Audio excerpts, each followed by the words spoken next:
Isa lang po naman yung pagdating ni Baby Jesus, the Christmas season.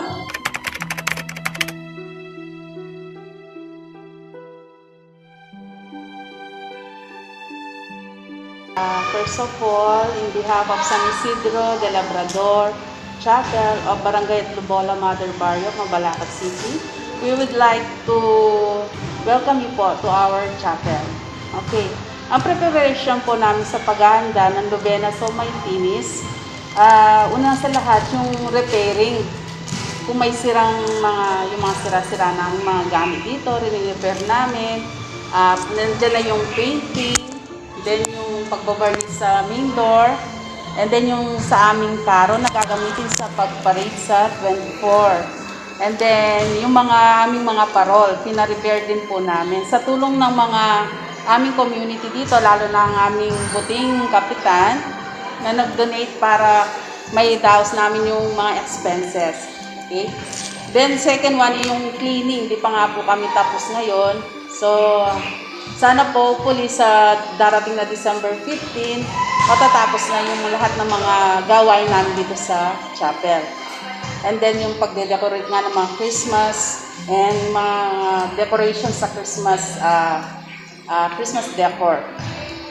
And then sa tulong po ng mga kapamilya namin, yung mga anak at saka kaibigan, nagtulong-tulong po kami para ma-prepare lahat po namin, lahat-lahat ng mga gawain dito before Christmas season natin. Okay po. And then kung nakikita nyo po, di po ako nagkakamali, according to our brother Mark, siya po yung nag-aasikaso sa mga patron saint natin sa Our Lady of Grace Parish. Sa 27 barangay, isa po kami sa nagkapala na magkaroon ng replika ni Mama Mary. Okay, after po nun, yung mga santo, then the next one is yung paghahanap namin mga sponsor sa mga 9 na simbang gabi. Sa kabutihang palad po, meron pong nag-sponsor po sa mga every night na simbang gabi sa amin. Yun po yung mga preparation sa aming barrio.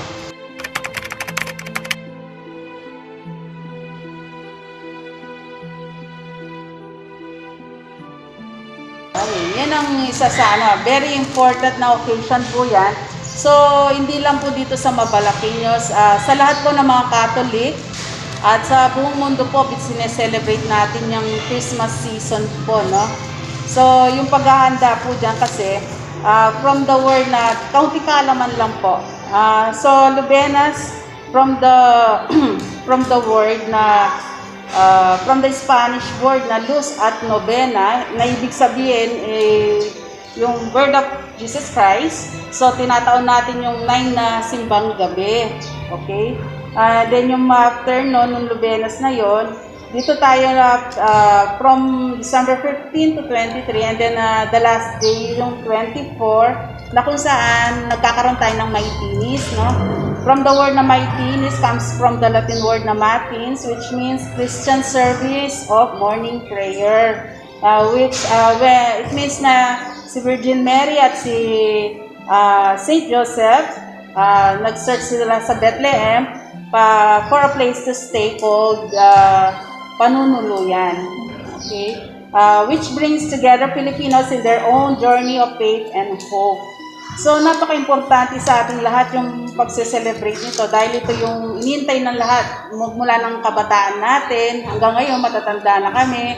Yung pag-celebrate nito, yung regarding kay Baby Jesus, yung pagdating niya.